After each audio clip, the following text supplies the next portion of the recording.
Bapak Ibu Saudara yang kekasih di dalam Tuhan, salam sejahtera buat kita sekalian dan selamat berjumpa kembali pagi ini lewat Renungan Pagi. Sebelum itu mari kita berdoa. Bapa yang baik, segala pujian dan syukur kami persembahkan kepadamu. Kami boleh ada hingga pagi ini semua karena kemurahan-Mu. Kami akan merenungkan firman-Mu pagi hari ini. Mari Tuhan berkati kami untuk boleh mengerti dan memahami firman-Mu dengan baik, bahkan menjadi pelaku firman-Mu. Dalam nama Tuhan Yesus kami berdoa. Amin. Renungan firman Tuhan pagi hari ini dari 2 Tawarik 21 ayat 19. Beberapa waktu berselang, kira-kira sesudah lewat 2 tahun, keluarlah ususnya karena penyakit itu. Lalu ia mati dengan penderitaan yang hebat.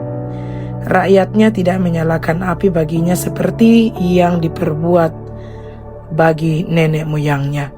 Tema renungan kita pagi hari ini ialah bebal berujung penderitaan. Dan Bapak Ibu Saudara yang kekasih, ayat ini berbicara tentang Yoram yang adalah raja kelima dari kerajaan Yehuda Selatan. Ia adalah anak dari Raja Yosafat dan cucu dari Raja Asa. Nah, walaupun kakek dan ayahnya adalah raja yang baik, namun Yoram tidak mewarisi iman mereka. Sebaliknya, ia menjadi raja yang jahat. Dengan brutal, ia membunuh saudara-saudaranya dan beberapa pembesar Israel. Ia hidup menurut kelakuan keluarga Ahab, yakni hidup melakukan apa yang jahat di mata Tuhan karena istrinya adalah anak dari Raja Ahab. Akibatnya, ia pun mengalami kondisi yang sangat tragis. Dalam 2 Tawarik 21 ayat 11-15 dikatakan bahwa datanglah peringatan Tuhan baginya melalui Nabi Elia untuk ia bertobat. Akan tetapi Yoram tidak mendengarkan peringatan itu, sehingga Allah menggerakkan hati orang Filistin dan Arab untuk menyerang Yoram. Nah, Bapak Ibu Saudara, Yoram ini adalah seorang yang bebal, yakni tidak mau mendengarkan nasihat firman Tuhan, dan ia pun menderita penyakit usus yang parah yang tidak dapat disembuhkan. Dalam 2 tahun dikatakan ususnya telah terurai keluar dan ia mati. Nah, Bapak Ibu Saudara, ungkapan beberapa waktu berselang, kira-kira sesudah lewat 2 tahun dalam ayat ini mengisyaratkan bahwa Allah telah secara terus-menerus memberikan kesempatan bagi Yoram untuk bertobat. Akan tetapi Yoram tetap tidak bertobat dan ia menghadapi maut dalam rasa sakit dan penderitaan yang luar biasa. Ia mati dengan penderitaan yang hebat. Nah, walaupun Allah telah memberikannya kesempatan untuk bertobat dengan memberinya penyakit usus, Yoram tetap tidak bertobat bahkan sampai akhir hidupnya dan mati dalam perbuatannya yang jahat. Akhir hidupnya yang tragis dapat dilihat dengan jelas lewat hal-hal setelah kematiannya. Yoram adalah raja atas sebuah kerajaan, namun hidupnya berakhir dalam kesengsaraan. Bahkan mungkin kematian Yoram adalah kematian yang paling menyedihkan dari berbagai kejadian yang dijelaskan dalam Alkitab.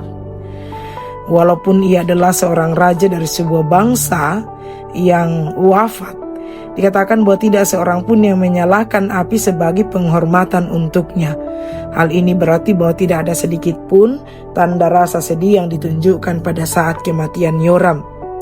Ia meninggal dengan tidak dicintai orang. Ini berarti bahwa tidak seorang pun yang meratap dan berkabung atas kematiannya. Artinya bahwa orang tidak perhatian kepadanya.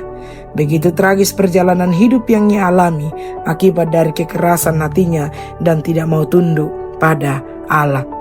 Menjadi pelajaran bagi kita bahwa hidup dalam dosa akan selalu mendatangkan konsekuensi buruk dalam hidup kita. Karena itu jangan main-main dengan dosa. Pergaulan yang buruk sangat berpotensi membawa kita jatuh dalam dosa. Dan dengarkanlah nasihat ataupun teguran firman Tuhan yang datang kepada kita. Jangan keraskan hati, jangan menjadi orang bebal yang tidak mau menerima nasihat. Sebaliknya rendah hatilah untuk mau dididik firman Tuhan. Bahwa pada saat kita membuang Allah, kita sendiri telah dibuang oleh semua orang di dunia. Tinggalkanlah buah-buah iman yang baik di bumi ini yang dapat dikenang setelah kematian kita, yaitu jejak yang indah yang akan menyenangkan Allah. Katakan bahwa mereka yang meninggikan Allah dengan menghormatinya akan ditinggikan olehnya, tetapi mereka yang menghina Allah akan dipandang rendah olehnya. Pada saat kita meninggalkan Allah, kita akan sepenuhnya dibuang oleh dunia dan menerima aib. Amin. Atas firman Tuhan, mari kita berdoa. Bapa di sorga, terima kasih kebenaran firman-Mu kami boleh renungkan bersama. Tuhan memberkati menjadi bahagian setiap kami yang mendengarkan. Berkati kami semua menjalani hari ini, pelihara dan tuntun kami, bahwa kami hidup menyenangkan Tuhan. Dalam nama Tuhan Yesus kami berdoa. Amin. Bapak Ibu Saudara, demikian renungan firman Tuhan pagi hari ini. Selamat pagi, selamat beraktivitas. Tuhan memberkati.